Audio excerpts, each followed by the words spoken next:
Welcome back to Snackcast, everybody. What's up, people? So we are in the deep dive of several chapters of The Lies My Doctor Told Me by Dr. Ken Berry. Today is proper food choices and what experts do we look to, right? The government. Right. So the lie in this part of the book, the USDA food pyramid and my plate are the healthiest ways to make food choices. True or false? I'm going to go with false for 500, Bob. Yeah, since it is the lie, right? Right. So why did they get it wrong? What is it about the food pyramid? And so in fairness, the food pyramid has been deprecated for Has my it plate. really, or is it really like, I mean, what are the changes in recommendations that have really been made? It really feels like it's gone from a pyramid to a circle.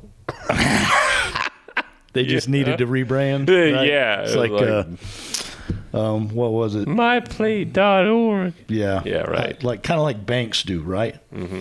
Truist Bank used to be SunTrust. right. Yeah. So yeah, obviously they both promote a lot of grains, a lot of low-fat options, very little in the way of proteins, especially red meats. They're more on the turkey and the fish, bandwagon. And so what do we know from prior chapters in this book, right? That clean fats are actually really good for you. Right. So I guess the My Plate is not big on saturated fats. It's not, you shouldn't have an overabundance of fat on your plate, right? Well, and they push the low-fat dairy, which we know is one of the most harmful types of dairy to consume. Right. And if this is new for you, like just hearing this kind of stuff, we've done a lot of these snackcasts on this subject. The one of the most glaring was just a couple of chapters ago where we talked about that cholesterol in your food does not translate into cholesterol into the blood. So eliminating meats from your diet is not only not good for you, it can be bad for you. Right. The brain needs fat. The body needs fat. Right. So one of the things I thought was really interesting he talked about in the book was go get your, I think he said, 47th great-grandfather. Papa. Right. Papa Transu. Pluck him out of whatever environment he was in, and chances are, well into old age, he was thin, he was strong, he was sharp mentally, and he said, make him eat the Western diet or the food pyramid / my plate diet. He said, number one, you're going to have to force him because he's not going to want to eat most of what you put in front of him.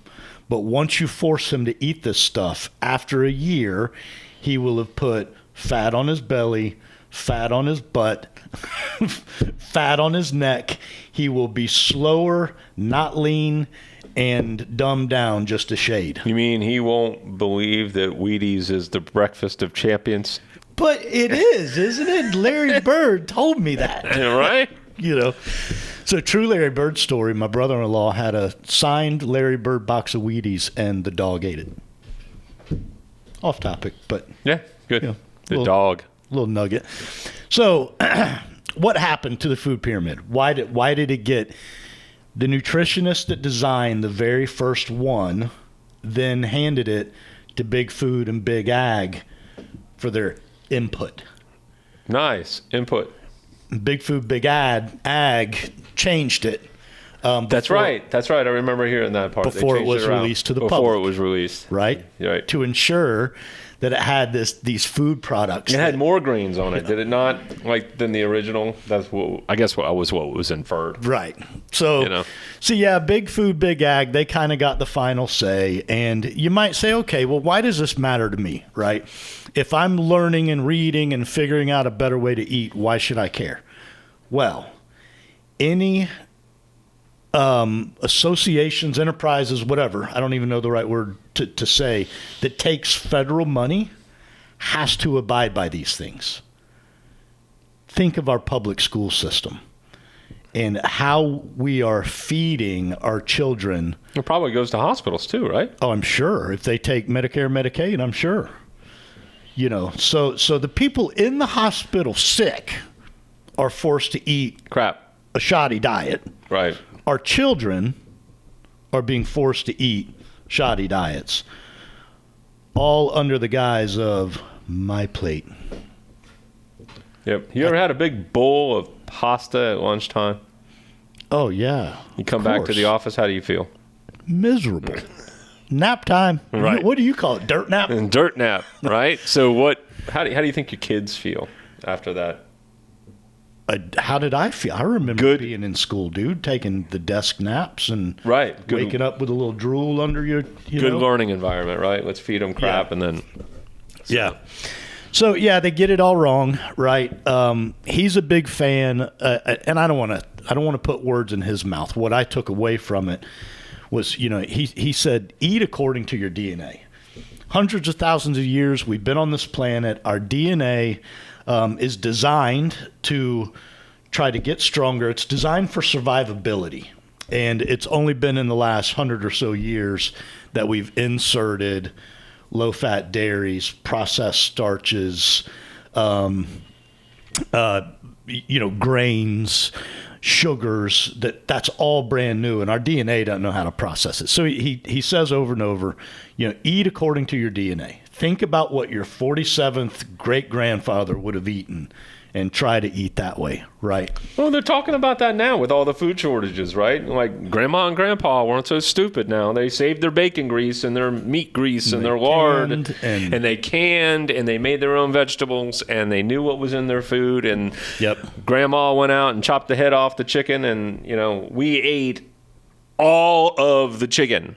All of I know, the chicken. Man. My dad will go to work on a chicken wing and I'm like, I just wanted the meat off that and the rest of that thing. Right.